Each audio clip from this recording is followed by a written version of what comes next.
Liberando sus frenos. Hace muchos años, cuando comencé a estudiar las emociones negativas, el punto más crítico que descubrí fue que no se puede hacer ningún progreso hacia la salud, la felicidad, el amor y el cumplimiento del potencial mientras se insista en mantener intactas las emociones negativas. Y lo único bueno de las emociones negativas, si es que tienen algo de bueno, es que las emociones negativas no son permanentes. Lo dice hasta Sigmund Freud, no hay un lugar permanente para las emociones negativas en el subconsciente. En otras palabras, son visitantes indeseados. Son hábitos negativos o patrones de respuesta negativos que pueden eliminarse, y el punto inicial para eliminarlos es entender de dónde vinieron y entender cuáles fueron los factores causales, volviendo a la niñez temprana, que desencadenó el desarrollo de las emociones negativas y nos han dado como adultos una predisposición a ser negativos de una u otra forma. Esto nos lleva al condicionamiento de la niñez temprana. Recuerden que ya dijimos que el punto inicial de los patrones de hábitos negativos compulsivos e inhibitorios era la crítica destructiva. La crítica destructiva es el gran destructor. La crítica destructiva destruye a las personas en su interior y las deja caminando en círculos por fuera. Muchas personalidades han sido minadas y destruidas, mucha autoestima ha sido puesta de lado como resultado de la crítica destructiva más que cualquier otra cosa que podamos imaginar. La crítica destructiva es el gran asesino. Ahora, ¿por qué es eso tan malo? Sabemos que los niños en sus primeros años y al ir creciendo tienen una necesidad tremenda de amor y aprobación de sus padres. De hecho, muchos psiquiatras y psicólogos han dicho que la razón número uno de la enfermedad mental en los adultos es el retiro de amor o el amor no expresado. Sabemos que cualquier persona con prestigio, una persona que es importante para un niño, tiene un impacto enorme en ese niño, y los niños hasta la edad de 6 años tienen muy poca habilidad para discriminar entre una crítica válida y una crítica inválida. Lo que esto significa es que todo lo que diga un padre o un pariente mayor o una persona mayor, cualquier cosa que diga una persona de prestigio o una persona importante para un niño es aceptada como cierta. Es aceptada como una representación válida de la realidad. Si una madre dice eres un niño malo, o si un papá dice eres flojo, si alguien dice no eres dependiente, o si alguien dice que somos estúpidos o tontos o feos, el niño no tiene capacidad alguna para discriminar entre lo válido y lo no válido. Ese niño acepta eso como una verdadera representación de la realidad. Va más allá de la mente consciente, va directamente al subconsciente y ahí se queda. Muchos de nosotros como adultos aún estamos viviendo en base a la información negativa que recibimos cuando éramos niños. Y después como adultos, ¿qué decimos? Pues decimos así es como soy, o siempre he sido así, o algunas personas dirán, pues es de familia, tu padre era así, los hijos son así, tu madre era así, etc. ¿De dónde viene? Nada de estas cosas es de familia. Por ejemplo, cuando estaba creciendo, mis padres habían sufrido la depresión y la depresión les produjo un impacto enorme. Y cuando hablábamos de comprar algo, lo recuerdo muy bien, mis padres se ponían muy tensos y decían, no podemos pagarlo, no podemos pagarlo, no podemos pagarlo, no podemos pagarlo. Tenían una mentalidad de carencia, esta mentalidad de no podemos pagarlo toda su vida. Y luego yo crecí y aunque nunca he experimentado la depresión, y la mayoría de ustedes, 10, 20, 30, 40 años después, aún estamos diciendo, no puedo pagarlo, no puedo pagarlo, no puedo pagarlo. Aún tomamos como base esas frases críticas, esas frases emocionales que usaban nuestros padres. Tal vez sus padres les decían, como mi padre me decía a mí una y otra vez, nunca acabas lo que empiezas, nunca acabas lo que empiezas.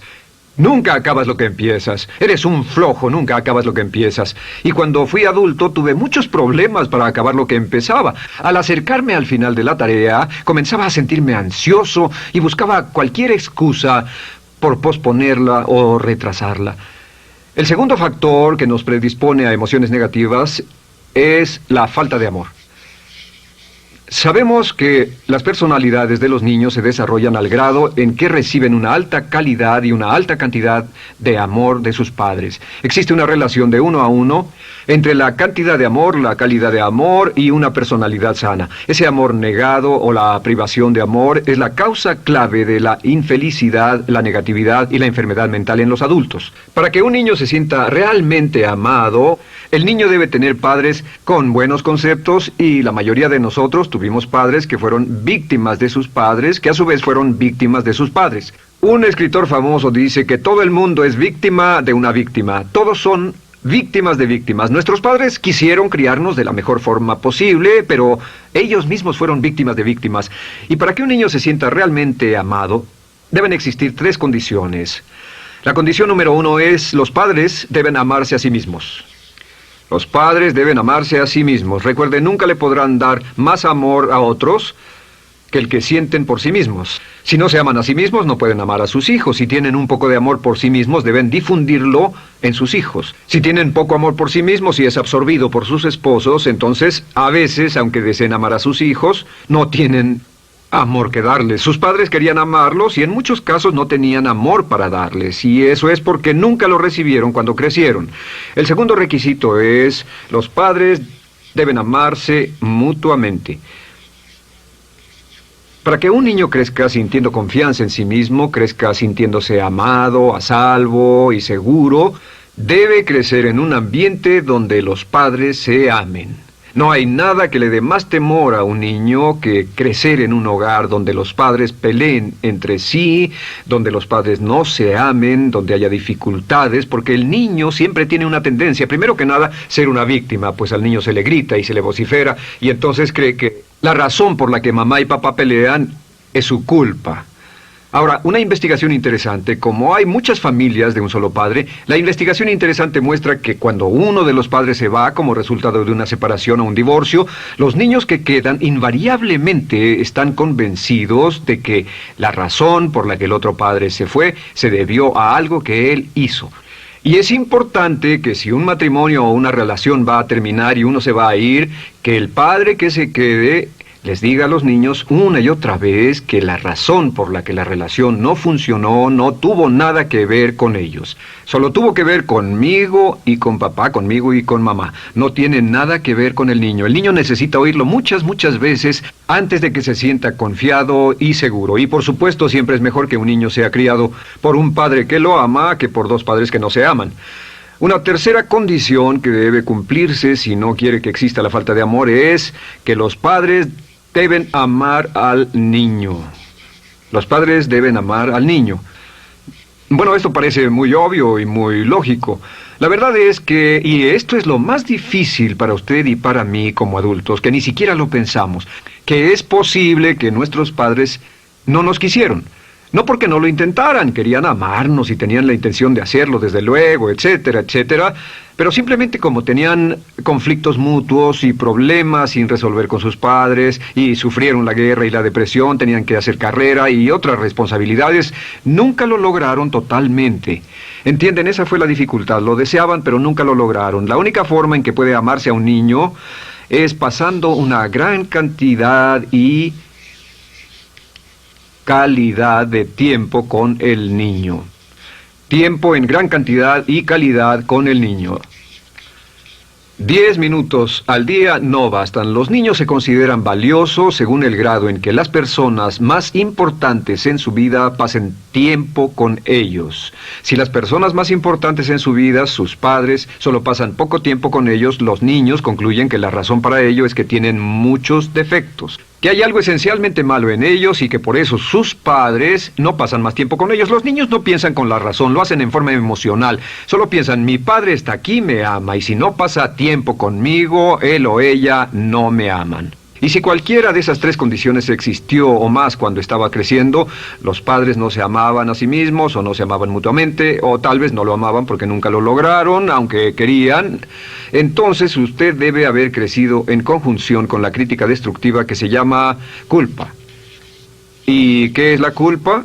Pues simplemente la culpa es un sentimiento de no valer mucho. ¿De dónde sacamos este sentimiento? Lo obtenemos cuando continuamente gente importante nos critica en nuestra vida y simultáneamente no nos dan el amor que necesitamos. Sentimos que no valemos mucho o que no valemos nada. Y un sentimiento de culpa nos lleva a un sentimiento de falta de mérito, falta de valor y culpa. Y esa culpa, ese sentimiento de falta de mérito, es el mayor problema del siglo XX, la principal fuente de enfermedad mental. Es la fuente principal de los problemas en las relaciones, la fuente principal de enfermedad psicosomática, la fuente principal de la mayoría de los problemas que afectan a nuestra sociedad. Es el profundo sentimiento de culpa y falta de mérito que se expresa o se esconde en los pensamientos o en la actitud: no valgo suficiente, no valgo suficiente. No valgo suficiente. Ya hablamos de la autoestima y de lo importante que es. La autoestima significa me quiero mucho, me quiero mucho, me quiero mucho, me quiero mucho. Las personas que han sido criadas con críticas destructivas durante su vida no solo no se agradan a sí mismas, no sienten que sean lo bastante buenas para nadie, y en muchos casos están llenos de odio por sí mismos. Se odian a sí mismos, se autocondenan o se detestan. Y verán que esto sale en sus conversaciones y sale en sus relaciones con otras personas. Las personas que no se quieren a sí mismas, aunque quieran tener buenas relaciones, simplemente no son capaces de ello. Las personas que piensan que no son buenas para nada siempre lo hacen aflorar, siempre será un problema. Ahora, ¿cuál es la razón principal de la culpa? ¿De dónde viene la culpa? La culpa viene de 3 fuentes negativas: padres negativos, influencias negativas o religión negativa. Una de las 3. Cualquiera de estas 3 usa la culpa. De la culpa se valen y aprovechan, en especial los padres y las organizaciones religiosas, por 2 razones. Una es el castigo. La culpa se usa para castigarnos. Cuando estamos creciendo, el castigar es la forma más fácil de hacer que uno se sienta mal. Nuestros padres nos hacen sentir mal castigándonos físicamente o sermoneándonos o regañándonos. Y el castigo es una forma muy eficaz de irnos conformando o de conseguir que hagamos lo que los demás quieren. La segunda razón por la que se usa la culpa cuando se practica en forma consciente, y algunas organizaciones la practican así, es para tener más control emocional en especial, porque se puede controlar a una persona emocionalmente con culpa y manipular su comportamiento. Hay muchas organizaciones que usan la culpa como una herramienta de control y manipulación. Si puede controlar a las personas con suficiente fuerza y en forma emocional, puede conseguir su dinero, puede conseguir su tiempo, puede conseguir su compromiso, demandar sus recursos, etc. Muchas organizaciones usan la culpa para aplicar un castigo. Muchas organizaciones de caridad que se anuncian por televisión, en especial las de causas benéficas que involucran a niños o a personas incapacitadas, usan un sentimiento de culpa. A usted le va tan bien que debe sentirse culpable por estas personas que sufren. O envíenos algo de dinero y eso se encargará de su culpa por un momento hasta que lo incluyamos en nuestra lista de correo, etcétera. Y la culpa es un estándar. ¿Por qué se usa tan comúnmente? Pues primero que nada porque casi todos nosotros la tenemos en mayor o menor grado, y número 2, es fácil. La culpa es fácil. ¿Por qué nuestros padres la usan con nosotros? ¿Por qué nuestras madres la usan con nosotros? Nuestras madres pueden controlarnos con la culpa en un cuarto repleto. Nuestra madre puede controlarnos a miles de kilómetros por teléfono. Los padres usan la culpa en sus hijos porque sus padres usaban la culpa en ellos y así sucesivamente. Es lo más fácil, no existe un esfuerzo físico. Puede hacerse con una mirada o de reojo o una palabra. Ya sabe que las personas siempre buscan lo más fácil. Esté alerta. Ustedes han sido criados en un ambiente donde se les ha hecho sentir culpa y casi todos lo vivimos. Debemos entender que la culpa es como una letrina o bacterias emocionales negativas que se colocan en la raíz de su psique o su subconsciente y activan todas las demás emociones negativas: furia, odio, envidia, resentimiento, frustración y duda, temor, etcétera. Las crea y las activa a todas, y la forma para en realidad deshacerse del centro es exorcizarlo, extirparlo. Y es lo que vamos a hacer el resto de esta sesión. Primero, ¿cómo podemos saber si nos criaron con sentimientos de culpa? Bien, a esto le llamamos la manifestación adulta de la culpa. Manifestación adulta de la culpa. ¿Puede saber, probándose a sí mismo, cuánto de esto tiene? Número 1, la manifestación adulta de la culpa es que tiene sentimientos de inferioridad, sentimientos de inadaptabilidad y de no merecer las cosas. No siente que merezca que le pasen cosas buenas. Si una persona ha sido criada con crítica destructiva y se le hace sentir culpa, entonces cuando logra éxito, aún con un tremendo esfuerzo, tiene una tendencia terrible de sentir que no se lo merece. A esto se le llama, por cierto, temor al éxito. El temor al éxito es solo otra forma de decir que la persona que ha estado condicionada a pensar de sí misma como poco valiosa o no lo bastante buena, se siente muy incómoda cuando experimenta el éxito. Se siente muy tensa y a disgusto. Realmente si sienten demasiada tensión, comienzan a aspirar cocaína, a beber demasiado alcohol, se enredarán en comportamientos autodestructivos, tendrán una sensación tremenda de ansiedad, como si alguien fuera a descubrir algo de ellos. Hay un libro en la librería que dice, si me está yendo tan bien, ¿por qué me siento como un impostor? Tienen el llamado síndrome del impostor. ¿Alguna vez ha tenido éxito en algo y la gente ha ido a usted a decirle, vaya, hiciste un excelente trabajo, o eso es maravilloso, aunque haya sido muy duro para usted, y sintió que los demás iban a descubrir, siente como que, es decir, que iban a descubrir que realmente no es bueno, que solo fue un fraude, solo un accidente, y por supuesto es lo que dice, fue coincidencia, fue un accidente, la verdad, no sé ni cómo lo hice. Hacen todo lo posible por huir de ese sentimiento de inferioridad y de no merecer las cosas. Estén muy alertas. La segunda manifestación adulta de la culpa es la autocrítica destructiva. Hay una línea de un gran poeta que dice, aquellos a quienes se les hace mal, hacen mal a su vez. Los niños a muy temprana edad, a veces a la edad de 2 o 3 años, comienzan a menospreciarse, se desgarran, hasta se golpean y se castigan físicamente si se les critica demasiado. Siempre dicen el equivalente de no valgo suficiente o no soy muy bueno, y se castigan a sí mismos. Y la crítica destructiva es un síntoma real de un sentimiento escondido de culpa e insuficiencia. El número 3 es que fácilmente manipuladas por la culpa, las personas pueden jalar sus cordones de culpa en forma muy simple. Realmente vemos que existen 2 tipos de personas en el mundo, los lanzadores de culpa y los receptores de culpa. Invariablemente, estas personas se atraen mutuamente. Y por supuesto el lanzador de culpa es la persona que se identifica con el padre que lanzó la culpa y el receptor es la persona que se identifica con el que atrapó la culpa. Pero los lanzadores y los receptores de culpa se unen, se equilibran perfectamente, se establecen y forman una nueva generación de lanzadores y receptores de culpa. Podemos decir que usted es fácilmente manipulado por la culpa, porque ha estado muy bien condicionado. Su jefe puede tirar de su cordón de culpa, una persona en un autobús puede tirar de su cordón de culpa, una sobrecargo puede tirar de su cordón de culpa. Esté muy alerta a esto. La cuarta manifestación de culpa es que usted la usa. Usa la culpa y culpa a otro generosamente. ¿Por qué? Pues si ha funcionado en usted, la hará funcionar en ellos. Le parecerá que es un intercambio, un trato muy justo. Usa la culpa y la culpabilidad y se convierte en la base de sus relaciones con los demás. Cuando algo sale mal, les echa la culpa a ellos. Algo sale mal, culpa a alguien más. En cuanto hay un problema, busca a quién culpar. Un experimento muy interesante con la cámara escondida hace algunos años, fue que hicieron una plancha de hielo y la pusieron en la acera sin que nadie los viera. No hacía mucho frío, pero lo hicieron y observaron cómo reaccionaban las personas cuando pasaban por ahí, cuando caminaban por ahí, llegaban a esa plancha de hielo, se desequilibraban y se resbalaban, y lo primero que hacían era observar a la persona más cercana a ellos, enojados, verdaderamente furiosos. En otras palabras, buscaban a quién culpar. Y si no había nadie cerca de donde habían caído, se levantaban otra vez, miraban a su alrededor, no había nadie y entonces pateaban el piso, pateaban con fuerza y se iban. Nuestra tendencia natural cuando algo sale mal es buscar a alguien o algo a quien culpar, en especial si nos criaron con una culpa continua.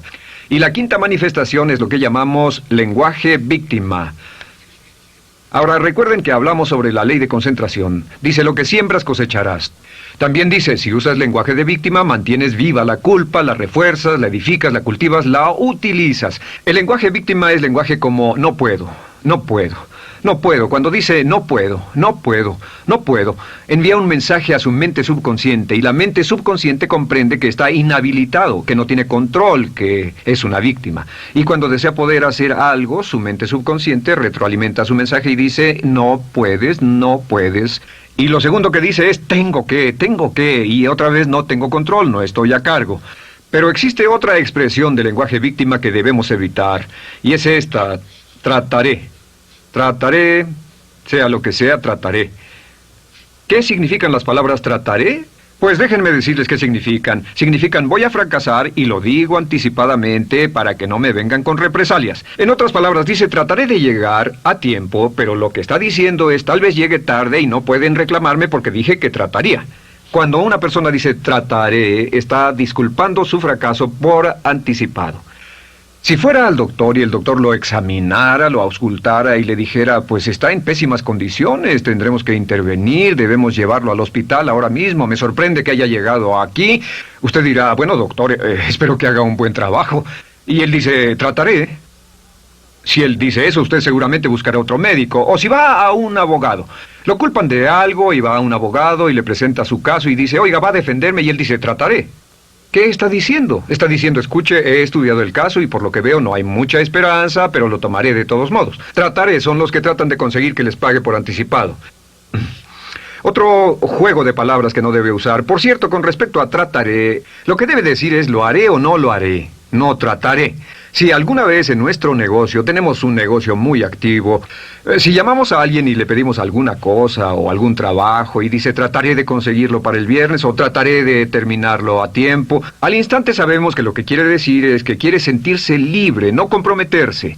Así que nunca dejamos que nadie se vaya con un trataré, debe ser hecho o no, y queremos obtener una seguridad. Si hace falta, nosotros lo hacemos. Cuando dicen trataré, lo que están haciendo es que se están lavando las manos. Esté alerta, la otra palabra es desearía. Dicen que un deseo es una esperanza o una meta sin energía detrás. Desearía. ¿Qué significa un deseo? Desearía significa que me gustaría tener algo, pero sé que nunca lo podré tener. Cuando dice desearía bajar de peso, ¿qué significa? Las palabras no dichas son, pero sé que no puedo. Porque no, por las excusas que tiene y el metabolismo que tiene y los problemas, etcétera. Siempre hay razones por qué debe salir, etcétera. Desearía dejar de fumar, desearía estar en forma. Desearía, desearía, desearía. Cuando usa la palabra desearía, le muestra al subconsciente que esto es algo que no cree que le sea posible lograr o adquirir. Entonces el subconsciente descarta completamente esto como meta y no le da energía, ni motivación, ni impulso, ni deseo de lograrlo. Así que esté muy alerta al lenguaje víctima. Esté alerta a la expresión sí, pero. O lo haría, sí, pero. Alguien le dice, haga esto, y usted dice, sí, pero. La palabra pero, por cierto, es el gran borrador. Si una persona le dice, podría incrementar sus ingresos o incrementar su rendimiento, ser una persona mejor o más feliz o bajar de peso o lo que sea, no importa. Y usted dice, sí, pero. Lo que está diciendo es que está borrando toda la aseveración que ha dicho antes. Manda un mensaje a su subconsciente que dice, no hay posibilidad. Y no hace esfuerzo, no otorga energía, no ejerce capacidad alguna hacia el logro de esa meta. Y las personas que han sido criadas con culpa tienen 5 cualidades o 5 manifestaciones de adultos. Una es que se sienten inferiores, se sienten inadecuadas, sienten que no merecen que les pasen cosas buenas. Estén muy alertas a eso. El número 2... se autocompadecen continuamente, usan la autocrítica destructiva. El número 3, usan la culpa y la culpabilidad en ellos y en otros. El número 4, son manipuladas por la culpa. Y número 5, usan lenguaje víctima. Así que, ¿cómo nos deshacemos de la culpa? ¿No es sorprendente cómo se aclara esto? Este pizarrón, todo se borra. Tengo una varita mágica cuando me voy a sentar al escritorio. Entonces, ¿cómo nos deshacemos de la culpa? Para deshacerse de la culpa...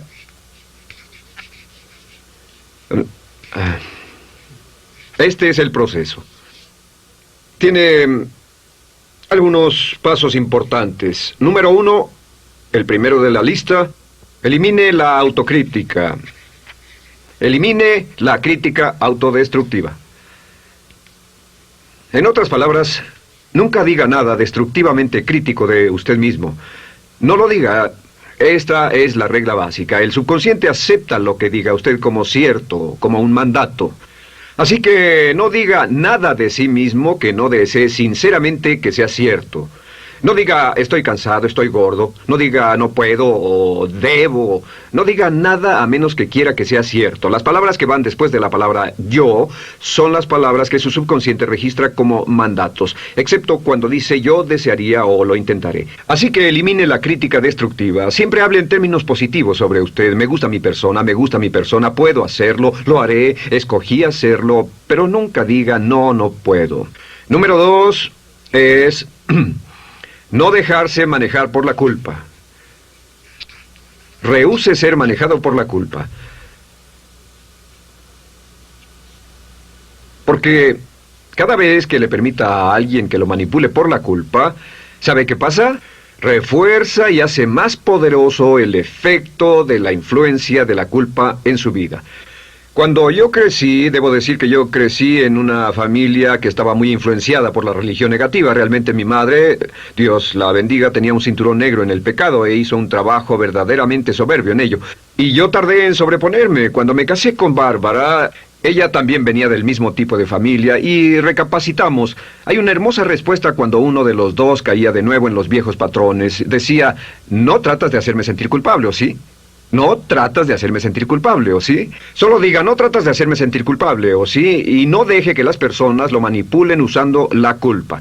El número 3, no use la culpa o la culpabilidad y anuncie que no va a usarla. No la use en otras personas y permita que sus hijos o su cónyuge digan lo mismo. No tratas de hacerme sentir culpable, ¿o sí? Repítalo una y otra vez. Y si la otra persona le dice eso es lo que trato, contéstele no va a funcionar. Y no funcionará. Es que la culpa solo funciona mientras usted no sepa que está siendo usada en usted. El número 4 es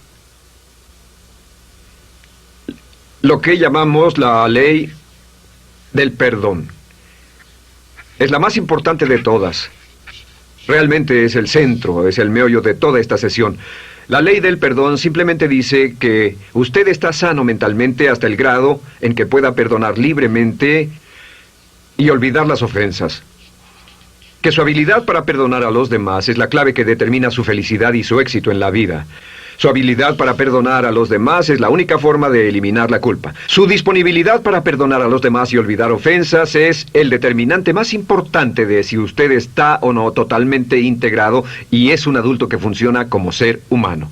Porque la tendencia de culpar y de guardar rencores es una tendencia patológica infantil que la poseen todas las personas que están enfermas mentalmente. La habilidad para olvidar, para perdonar libremente, es la marca del ser humano realmente iluminado. Ahora, acepte eso como real. Hay 4 personas a las que debe perdonar. Número 1, perdone a sus padres. Perdone a sus padres por todo lo que le hayan hecho para herirlo. La mayoría de nuestras investigaciones muestran que casi todos nuestros problemas como adultos se remontan a no estar dispuestos o no poder perdonar a nuestros padres por algo que hicieron que nos hirió. Perdónelos un 100%, escríbales, llámeles por teléfono, dígales, o cuando menos perdónelos en su corazón, pero perdone a sus padres. Número 2, perdone a los otros. Perdone a todos los demás. Perdone a todos los que lo hayan herido de algún modo, por cualquier cosa, y déjelo así. Ahora, hay muchos que dicen no puedo perdonar a esa persona por lo terrible que me hizo. Pero recuerde esto, el perdón es perfectamente egoísta. El perdón no tiene nada que ver con la otra persona, solo tiene que ver con su paz mental y con su propia integridad mental. Número 3, perdónese a sí mismo. Perdónese por todas las cosas débiles, tontas, insensatas y estúpidas que haya hecho, porque todas las personas han hecho cosas tontas, insensatas, estúpidas y ridículas, pero perdónese en un 100%. Y finalmente, la última parte de esto, si ha hecho algo que hirió a alguna persona, vaya a disculparse. Es sorprendente el hecho de vidas que se arruinan año tras año por personas que no tienen la fortaleza intestinal, las agallas y el valor para decir lo lamento.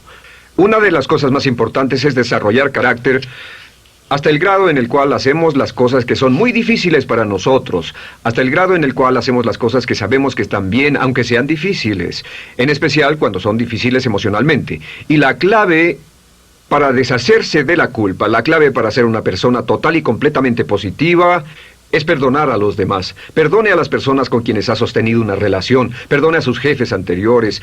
Perdone a los amigos que lo han herido. Perdone las inversiones que estuvieron equivocadas. Perdone a los jefes que lo despidieron. Perdone a sus padres. Perdone a todo el mundo. Desarrolle una actitud hacia la vida con la que rehúsa guardarle rencor a los demás.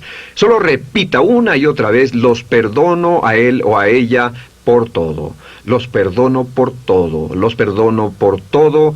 Y eso es todo. La clave para librarse de las emociones negativas es rehusarse totalmente a continuar con cualquier situación negativa. No olvide que es un acto muy egoísta, y será tan egoísta como usted quiera. El acto del perdón lo libera y libera a la otra persona y le garantiza que se moverá rápidamente hacia el cumplimiento de su potencial. Para tener éxito, una mujer debe ser mejor en su trabajo que un hombre. Golda